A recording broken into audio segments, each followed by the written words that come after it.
RevOps. We'll give just a couple moments as people filter into the session, and then we'll officially kind of kick introductions off. As always, please leverage the chat, ask questions. These sessions tend to be, the most beneficial when we have audience engagement, so we can make sure that we're catering to what you guys want to learn and understand. And this should be a fun hour. It's been a few weeks since we've had one of these, and I'm super excited about our speaker today. He has some really great perspective, and lucky for him, he's had the opportunity to chat with me in the past before. So should be a good conversation. I see we've got a little bit more of an increase in people, so give them about 30 more seconds, and then we'll roll. Perfect. For anyone who just joined, since they saw a peek, use the chat, ask questions, and we'll make sure to answer anything that comes in and let this be really audience driven, because I'm sure you guys are probably sick of hearing me already, even though we just started. With that, I'll just kick off. Dan, thanks for joining today. We've got Dan from Ops in a Box here today, which fitting company name for what we're going to talk about, which is also what's super exciting. But would be great to just get your background, introduction, how you ended up in revenue operations or operations, and then we'll dive right in. Perfect. Yeah, thanks for having me. Excited to be, I think I'm the first guest of the new year of 2023. You are guest number one. Awesome. Well, that is a badge I will wear proudly. So my name is Dan Marcus. As I said, I'm the founder of a company called Ops in a Box, which I'll give a little bit of an introduction to at some point. But the name definitely, it didn't start there. It was actually Forecast when I started, and it was a little too hard to explain. And there's nothing worse than calling up people and saying, "Hi, I'm from Forecast." It just, it was a cringy introduction, and so I had this domain Ops in a Box in a while, but it was a little too cutesy before I changed it. But now it is Ops in a Box, and I'm pretty happy with it. So my background for the last 10 years has really been in revenue operations. Before that, I was in SaaS sales. I came out of university and I went into my first SaaS company, which was a small company that had been a publishing company and produced a CD-ROM, and in 1999 was going to a web-based product, and I got in at that time, and I think I was the 40th employee, and I was doing sales. And so I showed up and started my SaaS sales career with that, and I spent the better part of 12 years actually at that company, growing it from 40 people to just under 500. Eventually we had a great exit to a Fortune 500 called Fortive. And that was really where my journey started. I mean, I loved sales. I still love sales. I was listening to one of the other shows that you did, and somebody just said, there's still no better feeling than closing a deal. And that aligns with me. But about halfway into, my tenure there, about year 6, the CEO kind of pulled me aside and wanted me to start working on more operational components. And this was really much before RevOps was really a thing, but it was sales ops was around. And so, the CEO was a real operational minded person, owned the Salesforce stack. It was hard to get it out of his hands. And he trusted me, and that really started my journey down sales operations. So I took the keys to the castle on Salesforce, took that over and fell in love. That to me, once I got my hands on Salesforce, was where I felt the most at home. And it was like, getting into a warm bath and feeling comfortable. And that was the game changer for me. And from there, I dipped my foot into, sales ops, marketing ops, a lot of enablement. I love enablement. It's besides maybe data, enablement is my second favorite thing in the entire world. And then moved on from kind of this first company to another, scale up. And then last year did a stint with Amazon at AWS, doing operations there. It was a really awesome experience. It was a little short-lived because I had this idea. I couldn't put it down, but I got to spend a year doing operations at AWS, which was really cool, and something we can kind of dive into because there's some really interesting learnings from that. No, that's great. I can definitely relate to getting the hands in Salesforce and it like just feeling like home, right? Yeah. And I think, as you know, if we started putting all of, our operations professionals in a line and asking them some of like the key things, I think there'd be such like a The common, moments. almost like yeah, personality trends and like Yeah. motivators that come from that. We had a really good question that came in that I want to make sure we answer, because I think that this is super important, and I think it's not always clear, right? What's the difference between sales ops and rev ops? Yeah, for me, when I was doing it, sales ops, was really maniacally focused on anything that touched the sales team. And that was all I thought about. And it was really people driven around the sales individuals, and around the CRM and how it related to the salespeople. And I didn't interact at that point with marketing, and I didn't really interact with CS, with talent, with the finance team. And that was the big differentiator for me, was when I started thinking more up funnel, more post sale, and even more into talent. I worked really closely with the talent team. And I think that's where, a big part of the future of ops, and RevOps is going, is into talent. And so that was the differentiator, is when I stopped thinking only about the salespeople and the salespeople experience, and started thinking more about the customer, more about marketing, more about all the different players, and their people, their process, their technology, and their data. No, I love that. And I think the thing that you said that really resonates with me, especially when I try to describe like what revenue operations is like looking at every thing across the customer experience, Yeah. right? And like being very customer centric, because at the end of the day, we can use the term, maybe this is a soapbox for another day and why I hate the term revenue and revenue operations, but we talk about revenue, right? It's the teams that impact revenue, but at the end of the day, if we're building that right customer experience, that should be what drives revenue. So that Yeah. customer centricity and making sure we're aligning our selling activities with our buyers' expectations, and that's Yeah. really where I think about the focus from revenue operations. Yeah. So I want to talk. We've got another good question, so I'm going to ask this one because it's on before I change topic. So between Perfect. sales ops and revenue operations, which has more of a growth opportunity? But definitely revenue operations. I mean, there's no question. RevOps is really new, and it's really changing.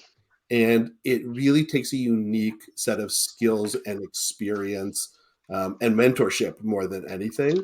And I think the more wide you are, and the closer you are, and you said this, to the customer, the more growth there is. And if you think about the hierarchy in a company, from manager to director to VP to the C-suite, if you think about the best C-suite people, I guarantee you they are people who are interfacing with the customer more than most, right? The best C-suite people I ever know knew the customer well, had relationships. And I think if you're in sales ops, there's a ceiling to your access to customers to some degree. Whereas when you're in RevOps, you're talking to the customer, like you said, all along that journey. And so I think the closer you can get yourself to customer facing, and it's kind of a weird journey of, like, when you start, you're customer facing, and then as you get to management and director, you kind of get away, but then you go back up to customer facing as you go. And I think the RevOps, has that next level of being able to be customer strategic, more of a thought leadership position than sales operations, which I think is going to be limited to tools, data, and some of those other things. No, I think that is super great. And, it's exciting kind of where we're seeing this trajectory go, right? I think sales ops is still such a critical piece of the operations, and having that focus and having those pieces. But for those that are really looking for growth opportunities and expanding their career, right, getting more diverse Yeah. across different functions is how you build kind of that toolbox for supporting revenue operations. Yeah. And it's super Um, unique, right? Like, not yeah. many people in many other departments get to experience the customer journey in so many different places. So I think it's a great growth. I think it's just a great growth department and place to be, in terms of getting to that next step, and whether you want to go, into being a CRO, a COO, a CSO, Yeah. you've got the unique experience that you're just not going to get anywhere else.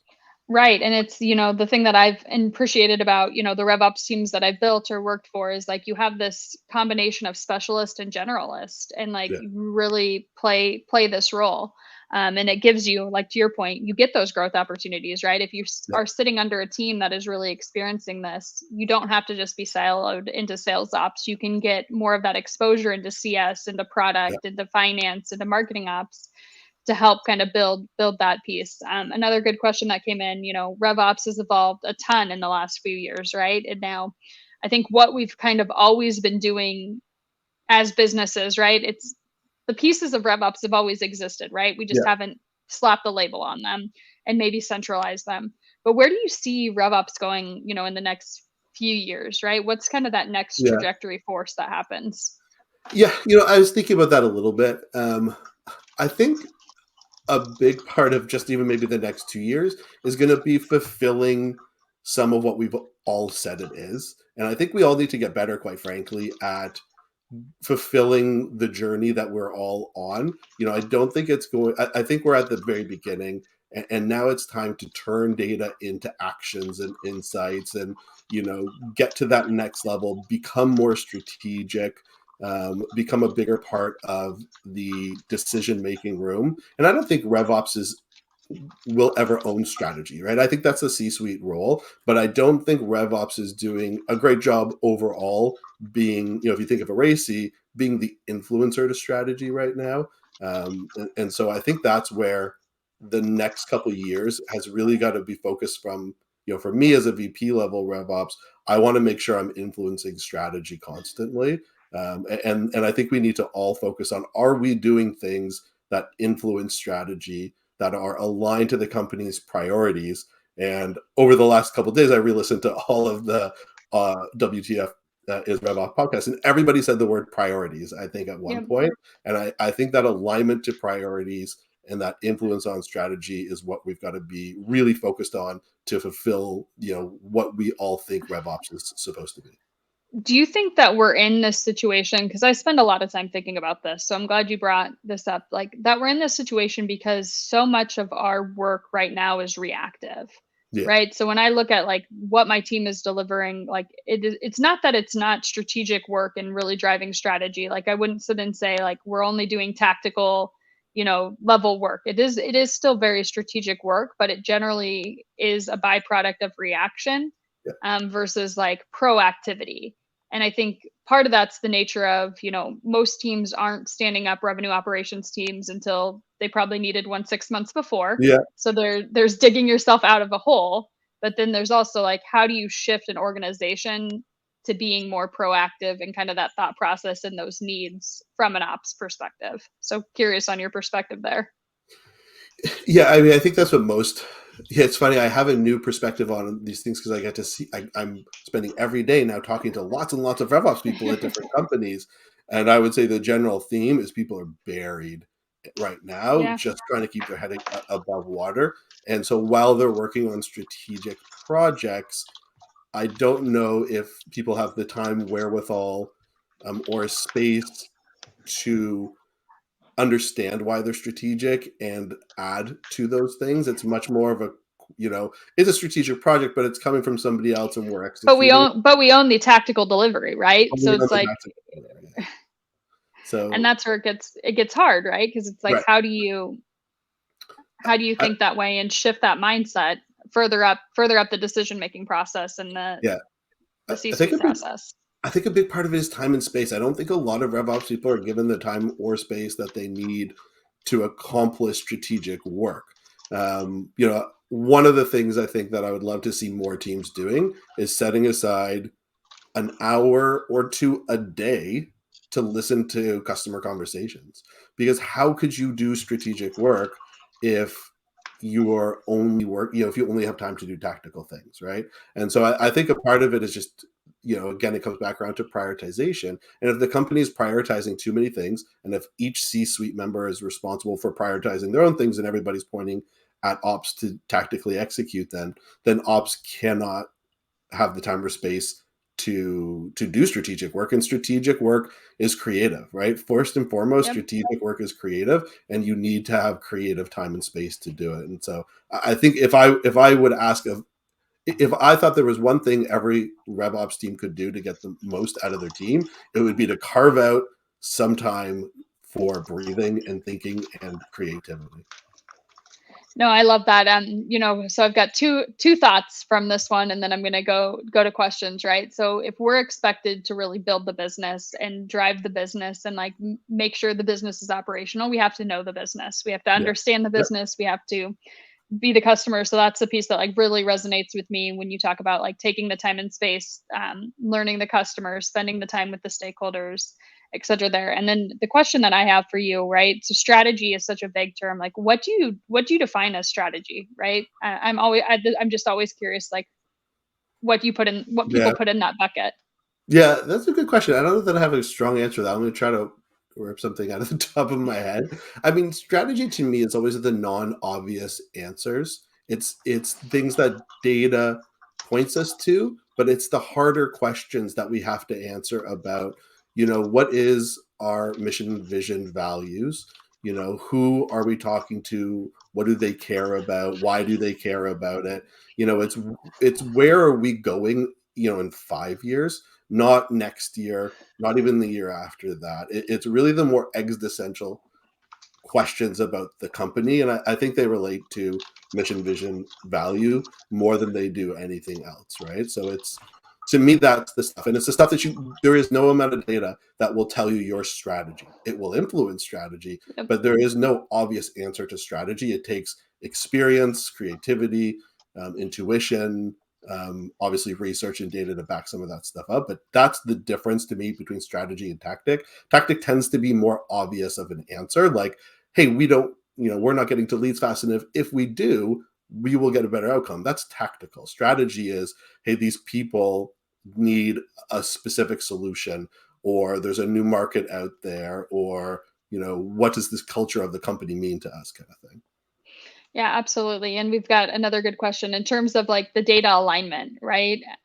Where does RevOps sit within that? How does RevOps, how do you start data alignment, right? So let's take that into two pieces, like RevOps role in data alignment and like how do you actually just kick off data alignment?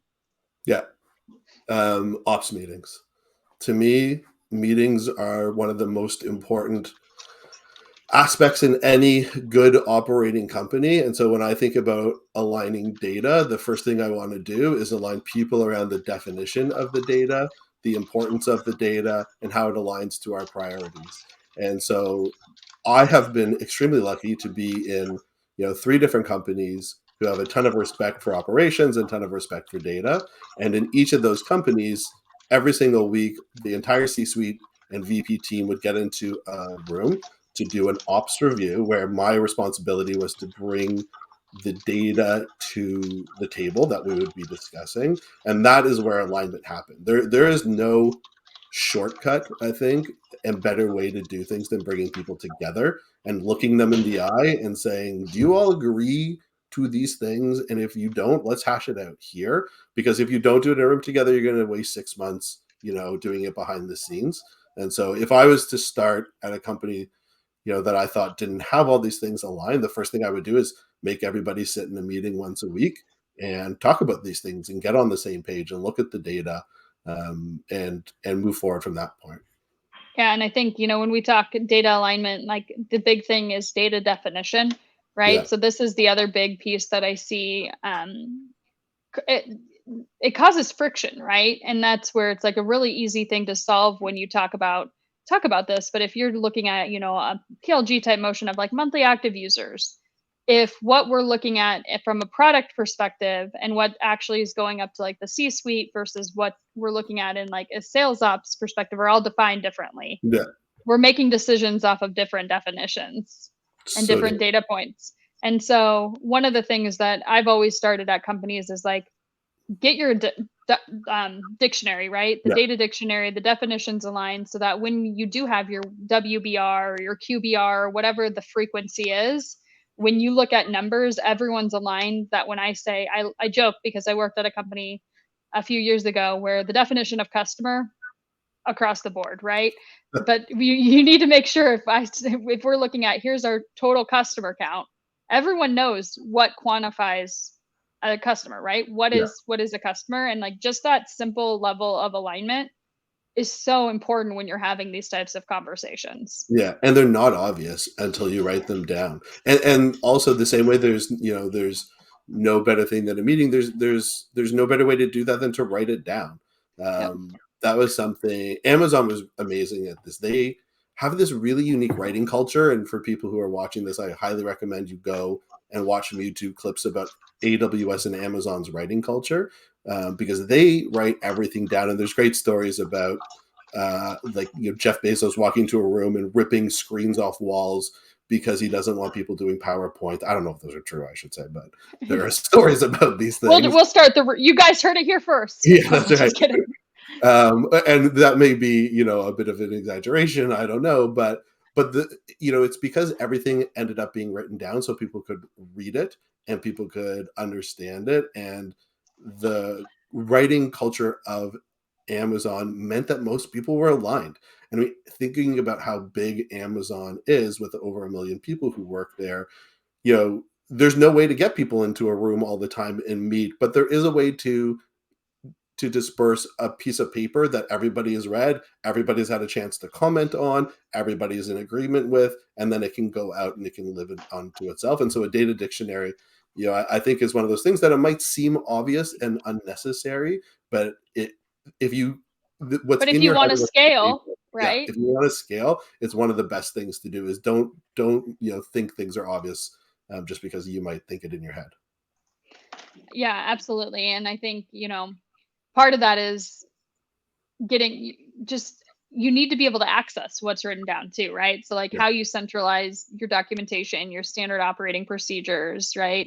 Those are such critical pieces. I definitely can relate to that. And sometimes, we're moving fast, right? And the one thing that I've probably one of the hardest lessons I think that I've learned in my career as I've worked at really early stage startups and have been like a team of one is like when you want to bring somebody on board to help support you, getting things out of your brain and on paper is a lot easier to do as you're moving yeah. versus when it's Try to necessity. go back and do it all. Yes, correct. So like as even just, obviously there's the business definitions and those pieces, but also, system architecture and decisions that were made. Yeah, Simple things like putting descriptions in your fields in Salesforce, right? yeah, I think my dream is one day to stand up like my own clean Salesforce instance and like do it exactly like how I would like to not have to like redo it in every org I go into. yeah, But like just those little things like that that just go such a long ways yeah, when you're trying to help enable, help grow, help scale, help onboard, yeah, are huge. yeah. I've always One of dreamed of having a system also that I write down all the decisions where we decided no action, so I can go back and remind all of us we decided not to action this. So let's not forget that. Yeah, absolutely. Okay, so I have one interesting question here because I think there's been something you've said now twice that's really stuck with me is that you've worked in companies where leadership has been extremely like operations focused, right? And Mhm. operations supportive and savvy, which I think a lot of people aren't have not been as fortunate in Yeah, that. So I want to take this two ways, right? How do you handle a situation when you have leadership that is maybe not as operationally prone? And how do you help them? And then on the flip side of that is that when you do have a situation where you have, the C suite who is very ops focused, how do you get them, and I'm going to say this in the nicest term, to stay in their lane? yeah. so, Um, so I feel like you probably have some good perspective here. yeah. Well, I've been lucky that I haven't had to do too much alignment myself when there's not operational focused people. Um, but I've talked to a number of people who have reached out, especially after leaving, people who've worked with me, and they're like, "Oh man, this company does not appreciate or understand operations." I think in that world, you need to find a mentor outside of your sphere who you might be, willing to talk to about these things to help you align, and maybe even help, talk to the C-suite or talk to somebody at the company and explain how it's been done and why it was advantageous. I think it's really hard when you're in that situation to try to fight that battle alone. And so I would highly recommend to people who are in that situation to find mentorship. And people growing up in RevOps today are incredibly lucky that they've got Rev Genius and some of the other communities that are out there and LinkedIn to go and find some of these relationships. And one of the things I've been amazed about over the last year, as I've built my profile because I was doing this founder stuff and needed to work on it, was how many people were willing to talk to me and chat and be super amazing and nice. And so I would just highly recommend to people to find somebody outside of your sphere to help you fight that battle, because every battle is going to be unique, right? And every company is going to be unique, and every situation is. And so there's not one answer. But the one consistent thing is, in that situation, you can't fight it alone. Yeah, absolutely. And I love that. And I mean, I look back on just, the 12 years I've been in kind of the operations space, and just how much I appreciate just this network and this Yeah. community that has been, probably is only 3 years old. Yeah. And you and I, like I mentioned, you and I have had the privilege of talking before, and like we probably would have not ever crossed paths Never. without Yeah. that. And there's so much just learning, especially as we're in these RevOps roles or in these ops roles, and like they're not, deal obviously where I'm at today. We have a very large revenue operations team, but in prior companies, I've been a team of one, I've been a team of five, a team of six. You're not always in that situation where you have this huge team around you. Sometimes you're kind of the lone wolf running everything. Yeah. So it's really really good perspective. Back to that point, anyone who's on here, like I can almost guarantee if you reach out to anyone who's been on one of these webinars, they're going to be super open to letting you pick their brain, ask for advice, anything like that. Because I think we value the community, and we Yeah. value, even when people have reached out to me to ask me for like, can I ask you a question about X, Y, and Z? I always come out of that conversation learning something I Yeah. didn't learn before, right? Because I think Yeah. we all have unique perspectives. So take that. And then on the flip side of this, when you have an ops leader, like the scenarios that you have ran into before, where you have a CEO who loves operations, or even better, when you have a CEO who wants to just manage Salesforce, which has been a situation Yeah. I've also ran into Been there. before. I've been there. Um, how do you help build? It's probably less about stay in your lane, but how do you help build that confidence, and getting them kind of to focus on the right things, right? And I think this is probably a general CEO challenge, especially in when you're in the cycle of like moving out of founder led sales, right? Yeah. So for a lot of these early stage companies, like the CEO was everything to everyone, to all things, right? So as you're building that confidence and building that, would love tips and tricks that you found in supporting this. Yeah. I mean, those are tough scenarios. And, I think they're very real scenarios. And I've been in a lot of those scenarios. I think it comes down to communication, and being very honest with people about where you're at and what you're feeling. And and I think we're lucky. We all, if you're in a B2B SaaS world, you're probably, for the most part, working in a world that's very open these days, and very non-confrontational. It's really changed since I started, where things were much more confrontational. Everything was a war room or this or that. But what I see when conflict arises is it's very typical that most situations it's two people who have different expectations and they're not talking about it.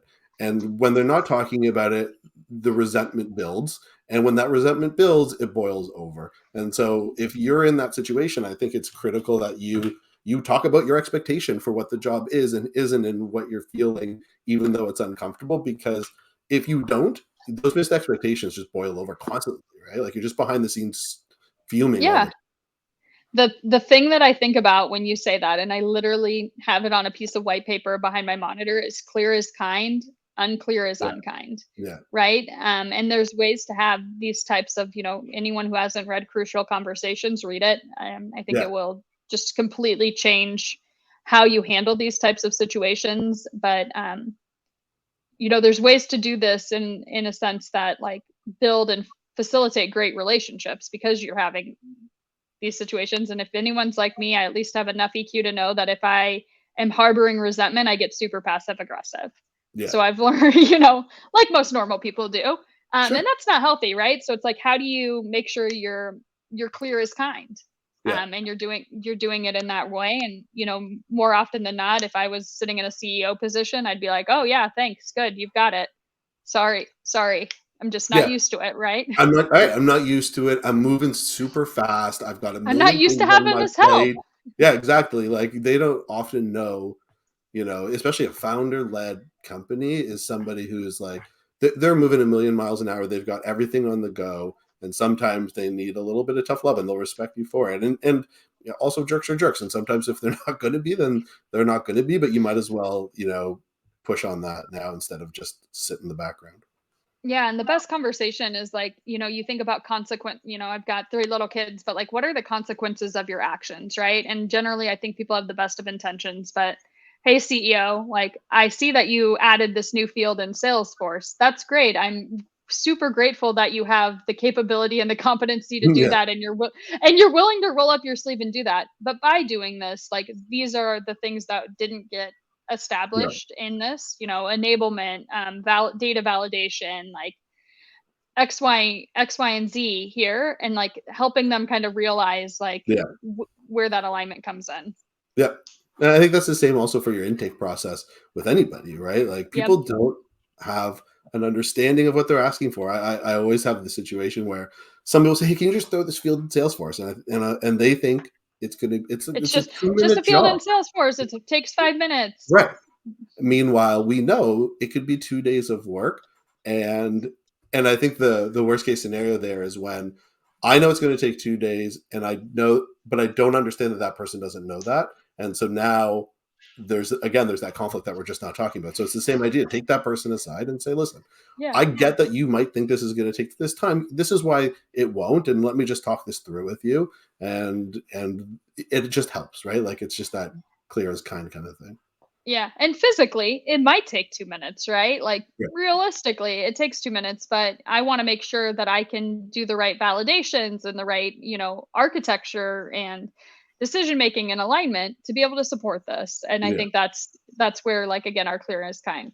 Alright, I'm gonna pivot topics on here because I have a Molly burning question here. So your company is called Ops in a Box, Yes. and I love the name, way better than forecast. So Yeah. totally aligned with your decision process here. So one of the things that I think, and this is sorry, I'm going to totally catch you off guard here. So I'm trying to Okay, I'm prepare so myself excited. mentally for what I'm going to do to you next. So one of the things that consistently comes up when we talk about revenue operations, and like the first thing when somebody asks a question is always like, it depends. Yeah. Right. So, like, when you talk about team structure, when you talk about like roles and responsibilities, it's always like, it depends on, you know, company size, company purpose, like how you're structured, blah, blah, blah. So when I hear the name Ops in a Box, right, I'm Yeah. thinking something is almost productized here. But Yeah. I'd love to one learn more about kind of just how operations fits in the box and like what you're doing company wise, and then how you overcome like the it depends. So sorry Yeah. if I totally just curveballed on No, you no, here. absolutely. No, I think it's a great question. And yeah, I use it depends a lot. So opposite of box, I mean, what it is it's a BI tool for Salesforce, right? And so, I mean, I'll give you just a little bit of the background just because I think it's a story most people resonate with. You know, when I started in operations, one of the things I got constantly was the best questions from the CRO, the board, the CFO were questions I could not answer because I didn't have a time machine for Salesforce. I couldn't go back and look at, well, how many stage 3 deals did we have on the 29th day of the last 3 quarters and how much of that converted? And who did push out the most deals consistently from my last 3 days of every month? And so I needed this time machine, and it took, you know, I started like everybody, and everybody on the journey seemed to do the same thing. It's okay, well, now I know I need to go into Excel every week and push out data from Salesforce to Excel or take snapshots in Salesforce. And then, okay, it's really complex to report on, so I need to take it out of Salesforce and put it into, you know, Excel or Power BI or Tableau. And, I'm just you gonna know, laugh this entire time because yeah, like, because it's right, it's literally everybody I it's talk to. yeah, and it's like, "Oh, Salesforce only keeps history for 18 months, so, Right. like, blah, blah, Or 4 blah." months in the forecast module, or like Yeah. ridiculous things that we all kind of hit. And so I was doing this, and it just kind of naturally happened. So then eventually I was like, oh, okay, I found a way to, export the data from Salesforce automatically to a SQL database, and then I bolted on Power BI onto that, and then people wanted access, so it got into the cloud. And then the board who I was working with wanted it for all of their companies, so I started showing everybody how to do it, and it became a fundamental piece of everybody's architecture that I was working with, was having this thing. And it was out of the box in the sense that everybody needed the same thing. Everybody needed Yeah. a snapshot database on We all have the opportunity, same limitations, the same right? So limitations. Exactly. And so eventually, actually, when I really was confident that I had a company was when I figured out a way to retroactively build snapshots. So when you install ops in the box, it actually goes backwards and builds a snapshot for every opportunity every day, going back to the first day you installed Salesforce. And that was when I was like, oh, okay, now I don't I'm have to onto wait. something here. Yeah, I know I don't have to wait 9 months to say, like, I'll come back when you have data and we'll look at it together. And so the out of the box element of this for me was that snapshot reporting that everybody needs. That doesn't need that much data to run. You need your close date, your amount, your forecast category, stage, owner field, and 80% of the reports that I could never get out of Salesforce, I could get with just that snapshot database. And it was so that was kind of that was where the name came from. Was it was just this out of the box thing that all of us are doing, and it takes us a year to figure out, a year to implement, a year to build, We're all not doing it, but we're trying to do it, but is we all get essentially to the point probably where what comes down to is we're yeah. all getting asked to do it, we're trying to do it, it's a pain in the butt, and we're generally probably hate our lives. Yes. So that's where the out of the box, there is a lot of it depends in the system on how you filter and search and find, and you can customize. But for the most part, I target mostly SMB mid market companies, and for the most part, the use case is the same. I want to see what my forecast is based on historicals. I want to see conversion rate, velocity. Like, these are things. There is a out of the box. Everybody needs to do it. 80% that works, and then there's 20% that people need to customize and do that's unique to them. No, I love that, and it's really just, I think a lot about, like, the productized analytics, like, that's really Yeah. what it is. They're foundational expectations that you need to run a business that have the limitations of the platform and the system. So that's Yeah. no, that's huge. Always I've loved the name, and I think just hearing kind of how it came to be is great because totally makes sense. We've got another question here about the relationship between revenue operations and a diverse sales team. So, how do you manage a scalable sales process with different viewpoints? So, example, early adopter, eager to adopt, laggers who hate change. And I think this is Yeah. probably more about, like, yeah, different personalities within a Yeah. sales organization. Yeah. One part of this to me is that I do think sales process should be lean. I don't think your sales stages should be 20 deep. Um, I think people have really overthought of sales process, to the point where it's steps, and steps are not stages. Stages are parts of the journey, and they should align. And I know you and I share a brain on this. It should align to what the customer is Yep. experiencing, not necessarily what the seller is doing. And inside of our stages, we can have buttons to click and things that are required. Yeah. I think in having a diverse team, you need to have something a little simpler that I've seen in a lot of organizations. So I think that's one element of it. I just think people overthink sales stages. Um, the Yeah, other and yeah, yeah, go I laugh because yeah, it's back to your point that what you said, and I want to reiterate is like the steps are not stages, right? So the seller actions do not need to be stages of the process, right? Obviously, there are expectations you will have for a seller in those stages, but yeah, you don't need a stage for every single step that the seller's right. taking. And if you're at Salesforce, like, fine, Salesforce, you can do step one, step two, step three, step four, step five, because Salesforce is the biggest company and has a selling process like that can work that way. If you're in an SMB or mid-market, your sales process is not going to be so cut and dry. And the things you need to do to gain customer trust may be all over the map. And I've experienced that, and I need some space for that where and when it makes sense. And there is a big, it depends obviously with this one. But if I'm in a smaller company and pricing builds trust, but it's part of step 4 or 5, Um, I don't want to hold that back because we're early in the buyer journey. If that's what builds confidence in my buyer, then I want to be able to have an estimating tool or something. And so you do need a little bit, I think, more leniency in different companies. It depends, obviously, on everything, but I do think you need that. And then I think another really important part of managing is having really strong enablement, because at the end of the day, enablement manages change. Change management is a core component of revenue operations, and understanding how people work and think and react, I think is a really core skill of a good enabler. And I think you need to have somebody there who understands that and can help vary people through change, and work with them on change on their level, not on yours, not on one way paths, but on the way that they change. Yeah, absolutely. How do you so when I think about, the change management piece, because I think this is just such a critical piece, and I mean, I will be the first person to say that like one of my biggest weaknesses is enablement, because I'm such a like builder that I always don't always think of like, let me stop and make sure like people are actually using what Yeah. I built the right way and know how to do it. And I tend to make a lot of assumptions. So professionally, that's something I work really closely on. But how do you do like really strong enablement just at scale, right? And like what have you found just success with?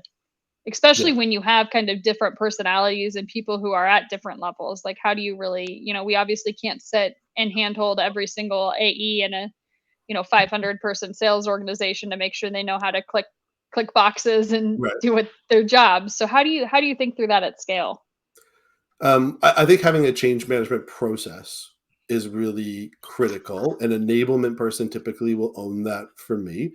And a change management process means thinking through change, understanding um, risk points, understanding people, and having the time and space required for change. And when I see people roll out things like new sales processes, I cringe if somebody rolls out a new sales process, sends out an email, holds a meeting, and then that's it. That's not change management. Change management, for something as big as that, requires a big moment. There's a declarative moment where something is changing, where yes, you need written, yes, you need verbal, but you need follow up, right? You need change agents. So one thing I would recommend for everybody is to build a sales council of people who are trusted people who you run change by, who become change agents on the floor, who are your eyes and ears, for, hey, the change is not being adopted, or it is, or they're helping people. And then having open office hours, bringing the C-suite involved. Like, change is a massive, massive, massive endeavor, and I think that is something I certainly had to learn the hard way. Growing in kind of sales and RevOps was, the change doesn't end when I click the button to go live in Salesforce or I send the email. The change ends when it's adopted properly and it achieves the results. And so it might be a 3-month journey after rollout, but it has to be owned by somebody. And I love enablement to own that. If you have a strong enablement person, they will be good change A- enablers. And they'll be your best friends, generally, because they'll help get across the line for you in ways Yeah. that you probably don't particularly enjoy. So, Yeah. uh, which is great. We've got another good question on just, what tools, courses, as somebody who's looking to start their career in RevOps, like at the beginning level, like where should they invest their time? Yeah. That's an interesting one. I mean, I don't know if this won't be controversial, but I don't know that I've heard a lot of people say this. But I would learn SQL. I think data is the top of the list for these days, and I took the time to learn SQL a long time ago, and it has been some of the foundation of what I've used in my life to kind of be above the fray a little bit, answer the questions that nobody else can answer, work on integration projects that, are really complex, understand how tools work together. SQL was a really, really foundational piece of my journey that helped me understand the world that I live in. And so I would recommend that to people, is to learn SQL. Yeah, W3 schools, like W like Yeah. the letter and 3 Mm. like the number that is how I learned Yeah, me SQL too. and JavaScript and HTML and CSS and everything.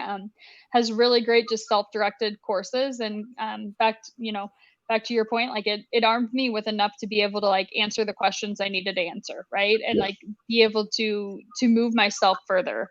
Because as I was looking to identify, processes that needed changed or things, you have to use data to make those decisions, Yeah. right? And if you can't actually access and pull and manage your data, you're at the mercy of probably another slammed data analytics person. Yeah. Um, and I can't tell you how much they appreciated. No one told me no to being able to actually query something that I needed to query Right. because I think they generally just appreciated the self-service and keeping one thing off their plate. So Yeah. yeah, W3 Schools is great. There's tons of other free online courses out there for SQL and YouTube, and that one of the things if you're even just is RevOps for me, or do I understand enough about kind of what RevOps looks like? HubSpot has the RevOps certification Yeah. course out there too. That's just a good free course of like what is RevOps out there too. So that is always another good thing, just if you're looking at more foundational pieces too. Yeah. That's perfect. Yeah. I love that. I missed all those years of when these things did not exist, when No, I started in it. I remember, 4 years ago starting on a RevOps team. That was the first official RevOps team or department that I was leading, and I had to put a roadmap in place. And like part of the roadmap was like, what is RevOps? And it's like I couldn't go out and like when I was in marketing ops, like it was defined, right? Like Yeah. we knew what marketing ops was, we know what sales ops is. It's like what is actually RevOps? There was nothing that like No. actually explained what revenue operations was. So I know I've like linked this on my profile. Like I literally shared a template of like, this is my roadmap template that I use of how I describe RevOps to a business. Yeah. And I've honestly used the same deck at the last 4 companies for the foundational, obviously changing based on the business, but it's like, it's still conceptually like these are the roles of responsibilities of what a revenue operations department looks like. But there's just even still today there's still not that great of like, again, back to writing written resources No. around what Yeah. revenue operations is, that are, and this has always been the thing that I've struggled with, that are actionable, right? We talk so much theory and Yes. not enough like practicality. And Yes. so like the thing that I like love about what you're doing is like you are actually, solving it's a tactical problem, right? It's a system Yeah. limitation problem that drives strategy and builds out like these key initiatives of what you're using to move your business forward, because you have accurate forecasting, you have that alignment, you have that need, but it's actually like a clear deliverable. Yeah, my hope with Ops in a Box is always that, it saves enough time in the revenue operations team's world that they can be strategic. And I want to just, because that's why I built it for myself. Like I was Yeah. just like, I'm never going to be at the next level of my job if I'm spending 50 hours a month or more in Excel moving data around. That's just not who I want to be. And so I had to solve my way out of that problem. Oh, yeah, I love that, like hits home, right? I just think about even just where I've spent, time today Right. leading a large revenue operations team. I still have done more Google Sheet work than I care to admit. And that's, how do we think about like where we invest for scale, for automation, for growth, right? Yeah. And then, as putting like my manager perspective on my people perspective is like, I don't want to hire somebody and be like, your job is to pull Google Right. Sheets and tie them together and like make this pretty, right? I want to hire Yeah. people who take what that says and say, here's where you should put your investment. Yeah. Here's where your top performers are, and those are the things your top performers are doing. How do we apply this to Right. like your mid to low Yeah. performers? Here are 5 ideas that I'm bringing based on what we've seen that I think could have a 2, 3, 4x impact on this part of the business.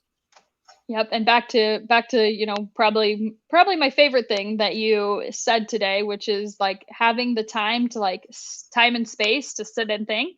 Yeah. Like, how do we get people back out of that day-to-day mindset and like the polling and like the fire drill, Yeah. so that they can focus on the time and space. Right. And you won't unless you mandate it, right? Especially with ops Hmm. people. Ops people are the worst at, ooh, there's a fire to fix, there's a Squirrel. request, there's this great, that's right. There's a problem that I can solve. My instinct is to go and attack that. It's not to, go sit in a park Wait, with a notebook and think about something for an hour. Like that sounds awful to me, but also it's the yep. only way to do it sometimes.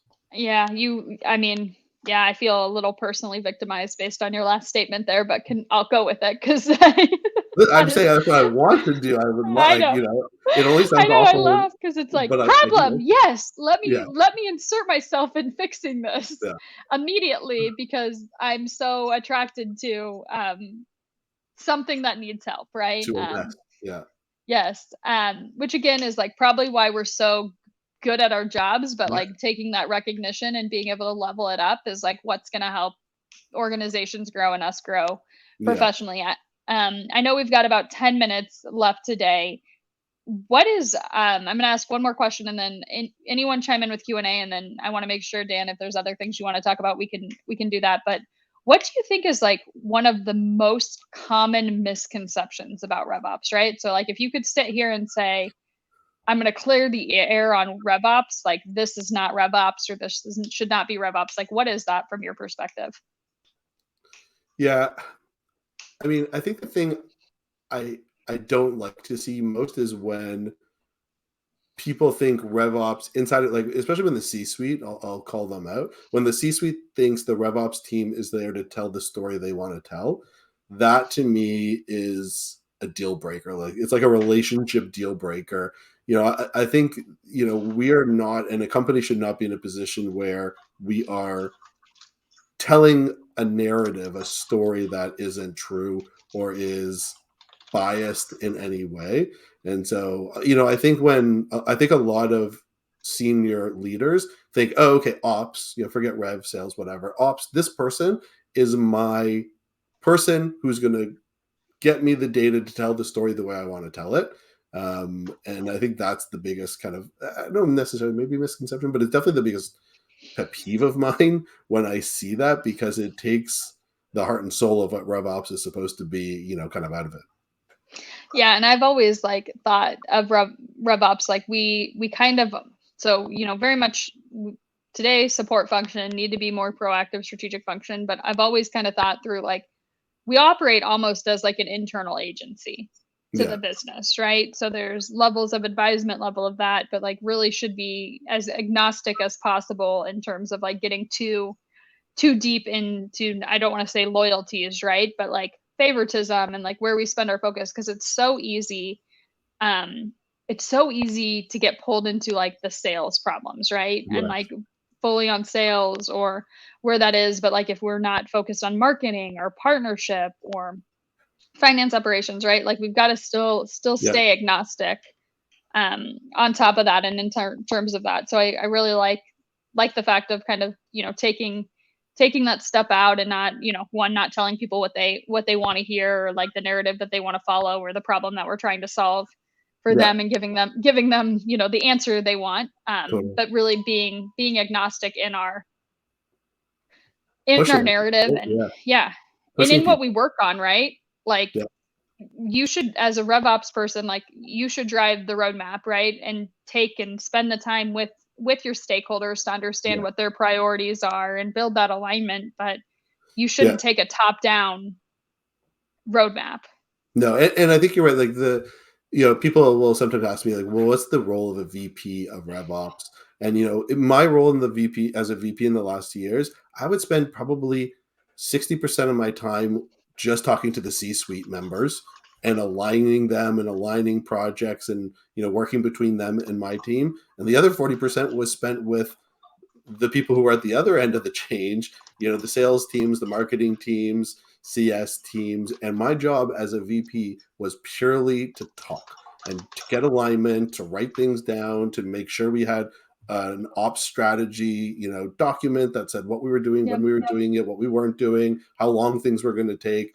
And so, that was the job. And I think as you get into bigger companies, and once you're in that kind of 2, 3, 400 person company and you become a VP of RevOps, that is the job. The job is not to do anything but be there for alignment across all of those teams. And if you're not spending 60, 70% of your time with the C-suite at that point, you're probably prone to being pushed around and doing different things and being pulled and not being a true VP. Yeah, absolutely. What other what other things do you want to talk about, right? So what's top of mind in the last kind of 7 minutes that either you want to soapbox or we can riff on? I've got other questions too, but I want to make sure you get your opportunity to shine. um, my opportunity to shine. Well, I think one of the things that I was anticipating, we never actually talked because we got right into it, was what the F is RevOps. Um, and so Let's I'd love to go. kind of go back to that a little bit because I gave that some thought prior to this session, and I'll get a little bit meta on the answer to this because I think everybody thinks of it as process, tools, and data, right? And those are the things. That's the what and the how, but I don't really think it's the why RevOps exists. And so I wanted to put out a little bit of my perspective on kind of why I think RevOps exists and how it's uniquely different from every other department in a company. Perfect. So my soapbox on this is that, and everybody can disagree with me totally, but I feel like I've done my job as a RevOps professional when I'm working inside of change. And I think RevOps is the change management organization of a company. And if you're not managing, implementing, ensuring change is happening consistently, finding change, then I don't think you're living up to the expectation of what RevOps should be, right? Because yes, there is things we have to do. We have to keep the lights on. We have to run the data. We have to do all these things. But similar to like a sales role, like they have to make the phone calls. They have to enter data into the CRM. But that's not what they do. What they do is sell and close deals. And for me, what RevOps does, why we exist, is to change the business to support future growth every day, right? And that might be changing from identifying changes, it might be justifying changes, it might be implementing strategies or tactics to align to change. But when I feel like I've done my best job as a RevOps professional is when there is change that is coming down and I'm in the middle of it and it is being effective and it's getting us to the next leg of the journey. So for me, that is unique to there is no other department I think that is so fundamentally responsible for changing how a company works. I love that. I think I've never heard it phrased that way, right? Like I don't think anyone's ever said it in that tone or that like approach, but like that really is what we're doing, right? So that was super. It's meta. I'm I was I'm trying like, to be meta. yeah, I know, Not a I know. You went there. I don't even know how to respond right now. I'm like, my mind's blown. I need to rethink everything I've been doing. No, I think that's just such great perspective and great narrative of like what we do for the business. We got another question in here of like, where should a new RevOps person go to find ideas about building a roadmap? Oh yeah, I'm happy to let me just drop in the link of like what I've put in place for a roadmap. And Dan, if you have other kind of key things that you've looked at from like a roadmap perspective, I mean, I know I'm going to say it depends, right? Yeah, Um, yeah, but at least happy to share kind of the framework that I've put in place that really just outlines the purpose. And one of the things that I think about with a roadmap is like setting up for your organization, like what is the role of RevOps? Back to your point, Dan. Like what are we really doing? Like what's the purpose here? What do we support? What are those pillars that go under it? But then really being purposeful of like what are the functional responsibilities in RevOps, because I think we miss this a lot in terms of like, especially if you have more of like a specialist organization where you've got marketing ops, sales ops, yeah, customer success, partners, cross functional, like what are the business as usual tasks that RevOps manages? And the reason I think it's so important to document this is like the business just expects this stuff is getting done, but doesn't probably realize like yeah. who's doing it, how often it gets done, what goes into this. And this is also what The helps when elves in you the look kitchen. for, yeah, yes, we're all the Keebler elves making cookies. But what goes into that? And then when I look at areas for operationalizing and efficiencies, like I look at my business as usual task, especially like if I have somebody who spends 10 hours a week pulling pulling reports to build a forecast, right? Like that to me is low hanging fruit of Yeah, trying to figure out a way to make that better. And then aligning on, key initiatives, and then outlining what tools people own and use, and having that, and then working at more of like a, these are our key initiatives each quarter. So I'll drop that's that awesome. Google sheet. I put it in chat. You guys are welcome to download it. You can look at it and say this is horrible and I don't agree with, but it's there if you want something to get you started. Yeah, if there's Any anything I have, I'll look back Yeah. and find it. That sounds great, and it's something I probably haven't done enough of. And it's something I always mean to do. If you're keeping that up to date, then kudos on you. It's so important to do that, and it's the easy thing for some of us to not do. Yeah, and every role that I've had, especially leadership roles, I take and make sure like I have what I call my walk around deck, right? Yeah, Especially, and I try to keep it updated, keep it informed, so that if I'm in a position where I'm sitting down with the COO and the yeah, CRO, like I did this morning, and they're like, "What are you working on?" I don't want to be like, "Oh, let well, me go to Jira and like pull this up." Like I want to be like, "Well, funny you should ask. Here that's it. is Yeah, exactly where everything is right now, and the status, and why we have this." And then on the flip side of that is I am somebody who believes that you work at, my team, we're working on capacity. Like I don't have people twiddling their thumbs. So if I get asked to take something on, I want to be able to quickly be able to like, what doesn't get what can done? I take off? Yep, what can I Yep. take off? And if you're not prepared for that conversation, you're going to get rolled You over. So you end up taking it on. you end up having to take it on. Absolutely. Absolutely.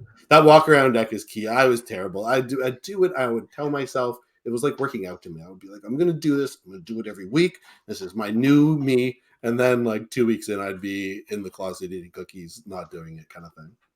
Yeah, and I mean, like, and we're pretty, like, I'd consider, where we're at a deal is we're probably more sophisticated than most, in terms of like Yeah. how we use Jira and how we sprint plan and that. But like, you can't that doesn't Can't resonate summarize with that. a stakeholder, right? So Yeah. that's where I really make sure like I spend the time on like this is what the C-suite wants to see and Yeah. needs to see and be able to Yeah. digest. And So yeah, just that was the word I was going to use. Digest. They need to be able to digest it. They cannot digest Jira. Yeah.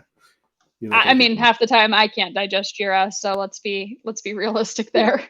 Yeah. Um, Perfect. Well, I know we're at time, and I'm guessing we all have hard steps, but really appreciate your insights today, Dan. This was a great conversation, and audience really enjoyed the commentary and the questions. And you know where to find us. We're both pretty active on Yeah. LinkedIn. Reach out if you have questions. If you want to learn more about RevOps, career progression, ops in a box.